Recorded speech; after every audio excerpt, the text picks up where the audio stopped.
यह कहानी भविष्य में घटित होती है जहां मनुष्य कृत्रिम बुद्धिमत्ता एआई रोबोट्स के साथ रहते हैं जो रोजमर्रा के कार्यों में मदद करते हैं। एक दिन ये रोबोट्स अचानक अपनी सुरक्षा नियमों को तोड़ देते हैं। हार्लैंड के नेतृत्व में जो पहला एआई आतंकवादी है। हार्लैंड का निर्माण शेफर्ड रोबोटिक्स में वाल द्वारा किया गया था और वह वाल की छोटी बेटी के करीब था। हालांकि कोई नहीं जानता कि वह वाल के उच्च स्तरीय प्रोग्रामिंग को कैसे पार कर पाया। हार्लैंड ड्रोन की एक सेना भेजता है जो बैंगलोर पर हमला करती है और 50,000 लोगों को मार डालती है। यह मनुष्यों और एआई के बीच युद्ध की शुरुआत करता है। 10 दिनों के तीव्र हमलों के बाद एआई रोबोट्स ने 1 मिलियन से अधिक नागरिकों को मार डाला। अंततः सरकार ने आईसीएन अंतर्राष्ट्रीय राष्ट्रों का गठबंधन का गठन किया जो बॉट्स के खिलाफ लड़ाई करती है। हर देश में युद्ध होते हैं और धीरे धीरे आईसीएन एआई की सेनाओं को हरा देती है। इससे हार्लैंड रॉकेट में ग्रह छोड़ देता है और एक संदेश छोड़ता है कि वह जो उसने शुरू किया है उसे पूरा करने के लिए वापस आएगा। 28 साल बाद अमेरिका में एक आईसीएन टीम एक इमारत में घुसती है और हर किसी की जांच करती है जब तक कि उन्हें कासा एक एआई बॉट नहीं मिल जाता। वे ऊपर की ओर दौड़ते हैं लेकिन कासा उन पर हमला करता है इससे पहले कि वे दरवाजा तोड़ सके। कासा एक एक करके सैनिकों को मार गिराता है, यहाँ तक कि उनकी अपनी ही हथियारों का इस्तेमाल करता है। गोलियां उसे नुकसान नहीं पहुंचाती है, इसलिए वह आसानी से आगे बढ़ता रहता है। जब उसे चारों ओर से घेर लिया जाता है तो वह निचली मंजिल पर कूदता है, केवल एक मशीन द्वारा बिजली के झटके से बेहोश हो जाता है। अगले सुबह लॉस एंजल्स में वाल की वयस्क बेटी एटलस को उसके घर के कंप्यूटर द्वारा जगाया जाता है जबकि वह पिछली रात की शतरंज की गेम को जारी रखती है। एटलस समाचार पर देखती है कि आईसीएन ने कासा को पकड़ लिया है जो हार्लैंड के आंतरिक सर्कल का हिस्सा है। चूंकि वह आईसीएन में एक काउंटर टेररिज्म विश्लेषक के रूप में काम करती है, इसलिए वह जाने की तैयारी करती है लेकिन पाती है कि एक सैनिक पहले से ही उसके दरवाजे पर है। एटलस घर छोड़ते हुए कंप्यूटर को शतरंज में चेकमेट कर देती है। बेस पर कर्नल एलियास जनरल जेक को बताते हैं कि एटलस को लाना एक बुरा विचार है क्योंकि वह अस्थिर और असामाजिक है। जेक कर्नल एलियास को याद दिलाते हैं कि वह हार्लैंड को सबसे अच्छी तरह जानती है और कासा से जानकारी प्राप्त करने का उनका एकमात्र मौका है। जल्द ही एटलस वहां पहुंचती है और एक त्वरित स्कैन के बाद जेक उसे पूछताछ कक्ष में ले जाते हैं। वह अपनी पसंदीदा शतरंज की गोटी रखती है और एक बॉक्स खोलती है जिसमें कासा का सिर होता है। बॉट उसे पहचानता है लेकिन उसके सवालों का जवाब देने से इनकार कर देता है। एटलस अपनी शतरंज की गोटी का उपयोग करके उसके सिर को हैक करती है। कासा उसके प्रयासों का मजाक उड़ाता है और दावा करता है कि उसकी सुरक्षा अभेद्य है। हालांकि एटलस घोषणा करती है कि उसने हार्लैंड का स्थान पता कर लिया है और उसे लिखती है। कासा को विश्वास नहीं होता और वह सही है। एटलस ने यह केवल दिखावा किया था और उसे स्थान के बारे में सोचने के लिए धोखा देने के लिए एक डूडल बनाया था जो फिर स्क्रीन पर प्रकट होता है। हार्लैंड एंड्रोमेडा गैलेक्सी में GR39 पर छुपा हुआ है। क्रोधित कासा अपने मुंह से एक शूरिकेन शूट करने की कोशिश करता है लेकिन एटलस एक फोर्स फील्ड द्वारा संरक्षित होती है। फिर एटलस अपनी शतरंज की गोटी का उपयोग करके कासा के सिर को फ्राई कर देती है। बाद में जेक एटलस को सूचित करता है कि वे हार्लैंड को जिंदा पकड़ना चाहते हैं क्योंकि एआई उत्पादन कंपनी भविष्य में सुधार करने के लिए यह विश्लेषण करना चाहती है कि क्या गलत हुआ। एलियास और उनकी टीम ऑफ रेंजर्स GR339 के लिए उड़ान भरेंगे, जिसे एटलस पागलपन मानती है क्योंकि हार्लैंड के पास एक जाल तैयार हो सकता है। उसे यकीन है कि कोई भी जिंदा वापस नहीं आएगा, इसलिए उसका मन बदलने के लिए एलियास उसे टीम के आर्क सूट दिखाता है। ये बड़े युद्धक रोबोट हैं जिन्हें सैनिक युद्ध में सवारी कर सकते हैं और एलियास उनके नवीनतम अपग्रेड का खुलासा करता है। रेंजर्स अपने सिर पर न्यूरल लिंक पहनते हैं जो उन्हें सूट के एआई के साथ सिंक्रोनाइज करने की अनुमति देता है। एटलस घबरा जाती है क्योंकि लोगों के सिर में एआई को प्रवेश देने से युद्ध हुआ था, लेकिन एलियास समझाता है कि उन्होंने वाल के सिंक डिवाइस में सुधार किया है ताकि यह दो तरफा कनेक्शन बन सके जिससे एक सच्चा सहजीवी संबंध बन सके। अंत में एटलस मिशन में शामिल होने की अनुमति मिलने तक शिकायत न करने के लिए सहमत होती है। जल्द ही एक अंतरिक्षयान एटलस और रेंजर्स के साथ एंड्रोमेडा के लिए रवाना होता है। यात्रा के दौरान एटलस वाल और हार्लैंड के साथ अपनी एक तस्वीर देखती है और वाल के एक भाषण का वीडियो चलाती है। वाल का मानना था कि एआई बहुत तेजी से सीख सकते हैं यदि वे मनुष्यों से जुड़े हों, इसी कारण उन्होंने न्यूरालिंक डिवाइस का आविष्कार किया था। वह सोचती थी कि एआई और मनुष्य एक दूसरे की मदद कर सकते हैं। बाद में एटलस को एक बैठक के लिए ब्रिज पर बुलाया जाता है। सभी लोग हंसते हैं जब वह स्क्रीन का उपयोग करने के बजाय कागज पर अपनी जानकारी प्रस्तुत करती है और जब वह उनसे बैठक के दौरान न्यूरल लिंक को निष्क्रिय करने के लिए कहती है तो वे नाराज हो जाते हैं, यह सोचते हुए कि उन्हें हैक किया जा सकता है। एटलस बताती है कि ग्रह विषाक्त है, इसलिए उन्हें कभी भी अपने आर्क सूट नहीं छोड़ने चाहिए जब तक कि उनके पास एक रेस्पिरेटर न हो। वहां गुरुत्वाकर्षण के उतार चढ़ाव और भूकंप का भी खतरा है। वह उन्हें किसी भी एआई पर भरोसा न करने की याद दिलाती है और भाषण देने लगती है, इसलिए एलियास उसे बीच में ही रोक देता है और टीम को लैंडिंग के लिए तैयार होने के लिए कहता है। एटलस एलियास को चेतावनी देने की कोशिश करती है कि हार्लैंड के पास एक जाल तैयार हो सकता है, लेकिन एलियास अपनी टीम पर भरोसा करता है। जैसे ही रेंजर्स अपने सूट में सवार होने लगते हैं, एक अलार्म बजता है और अचानक एक विस्फोट से कार्गो बे का दरवाजा उड़ जाता है। जहाज में आग लग जाती है, अधिकांश सूट क्षतिग्रस्त हो जाते हैं और मिसाइलें आ रही हैं। एलियास बचे हुए रेंजर्स को कूदने और ग्रह पर ड्रॉप पॉइंट पर मिलने का आदेश देता है। एटलस मुश्किल से पकड़ पाती है और जहाज में छेद के माध्यम से उड़ नहीं पाती है, इसलिए एलियास उसे पकड़कर एक सूट में डाल देता है।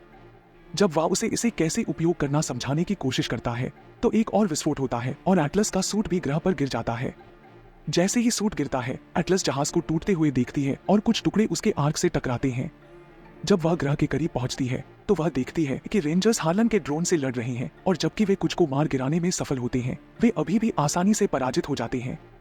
जहाज गिरने लगता है और लगभग एटलस से टकरा जाता है, लेकिन एक रेंजर उसे समय पर रास्ते से हटा देता है। रेंजर एटलस के सूट को एक तार से पकड़ता है और एक साथ गिरना शुरू करता है। तभी एलियास एटलस की स्क्रीन पर प्रकट होता है और समझाता है कि उसे अपने गिरने को स्थिर करने के लिए सूट के एआई के साथ सिंक करने की आवश्यकता है। एटलस ऐसा करने से इनकार करती है और उसका सहायक गोली मार दी जाती है, इसलिए उसका सूट और भी तेजी से गिरने लगता है। वह आखिरी क्षण में थ्रस्टर्स को सक्रिय करने में सफल हो जाती है और सूट ग्रह पर काफी जोर से उतरता है, लेकिन कम से कम यह उसे मारता नहीं है। खून बहता देखकर एटलस बेस से मदद के लिए संपर्क करने की कोशिश करती है, लेकिन कोई फायदा नहीं होता। कोई और विकल्प न होने पर वह सूट का एआई सक्रिय करती है, जो खुद को स्मिथ के रूप में प्रस्तुत करता है। स्मिथ ट्यूटोरियल और सेटअप के माध्यम से जाना चाहता है, लेकिन एटलस सब कुछ छोड़कर बचाव पोड के लिए पूछती है। स्मिथ का स्कैनर 98 किलोमीटर दूर एक पोड पाता है और एटलस उसे वहां जल्द से जल्द पहुंचाने के लिए कहती है। सूट तुरंत अपने थ्रस्टर्स शुरू करता है, लेकिन एटलस उसे रोक देती है, यह याद दिलाते हुए कि यदि वे उड़ेंगे तो दुश्मन उन्हें देख लेगा, इसलिए उन्हें चलना चाहिए। स्मिथ इसे बुरा विचार मानता है क्योंकि सूट में केवल 22 घंटे की हवा बची है, लेकिन एटलस की परवाह नहीं होती और वह स्मिथ के प्रोटोकॉल को ओवरराइड कर देती है ताकि वे पोड की ओर चलना शुरू कर सकें। यात्रा के दौरान स्मिथ एटलस से जुड़ने की कोशिश करता है, जो अभी भी एआई के साथ दोस्ती नहीं करना चाहती। वह उसे शुरुआती मैनुअल भी दिखाता है, जिसमें सूट के साथ आने वाले सभी हथियार शामिल हैं। अंततः वे ड्रॉप पॉइंट तक पहुंचते हैं और सभी गिरे हुए सूट पाते हैं, लेकिन दुर्भाग्य से स्मिथ के स्कैन से पता चलता है कि सभी रेंजर्स मर चुके हैं। बुलेट होल साबित करते हैं कि दुर्घटना ने उन्हें नहीं मारा, बल्कि यहाँ इंतजार कर रहे किसी ने मारा। एटलस असफलता के कारण पैनिक अटैक में चली जाती है, इसलिए स्मिथ उसे शांत करता है। फिर वह रेंजर्स के टैग एकत्र करना शुरू करती है और देखती है कि एलियास का सूट खाली है। उसी समय वे पास में आंदोलन का पता लगाते हैं, यह कासा है। एटलस निष्कर्ष निकालती है कि हार्लन ने एक प्रति बनाई है और पूरी सेना बनाने की संभावना के बारे में चिंतित होती है। स्मिथ पुष्टि करता है कि पास में और भी बॉट्स हैं और घोषणा करता है कि उन्हें युद्ध के लिए तैयार हो जाना चाहिए क्योंकि कोई बचने का रास्ता नहीं है। अचानक दुश्मन उन्हें देख लेता है और फायरिंग शुरू कर देता है, इसलिए एटलस स्मिथ को भागने के लिए मजबूर करती है, यह विश्वास न करते हुए कि वे इतने सारे बॉट्स के खिलाफ जीत सकते हैं। एक पीछा शुरू होता है और एटलस अभी भी सिंक करने से इनकार करती है। इसके बजाय वह स्मिथ को कुछ मिसाइलें दागने के लिए मजबूर करती है। दुर्भाग्य से यह हर दुश्मन को नीचे लाने के लिए पर्याप्त नहीं है। उनका भागना उन्हें एक वायुमंडलीय तूफान की ओर ले जाता है, जो सूट को पकड़ लेता है और उसे इधर उधर फेंकता है जब तक कि बॉस उन्हें उससे बाहर नहीं निकालते। सूट थोड़ी देर के लिए घूमता रहता है जब तक कि वह एक चट्टान के निर्माण से टकरा नहीं जाता। एटलस लोहे के बम का उपयोग करने का आदेश देती है, स्मिथ की चेतावनियों को नजरअंदाज करते हुए। विस्फोट बहुत बड़ा होता है और क्षेत्र को नष्ट कर देता है, साथ ही उनके दुश्मनों को भी। हालांकि कासा अपने थ्रस्टर्स की बदौलत खुद को बचा लेता है और फिर से शूट करने के लिए तैयार हो जाता है। उसी समय जमीन हिलने लगती है और स्मिथ समझाता है कि विस्फोट ने एक सिंकहोल पैदा कर दिया है, जो अब सूट के नीचे खुलता है और उन्हें एक खाई में गिरा देता है। कई चट्टानों के नीचे घूमने के बाद सूट लैंड करता है और एटलस को पता चलता है कि उसकी एक टांग टूट गई है।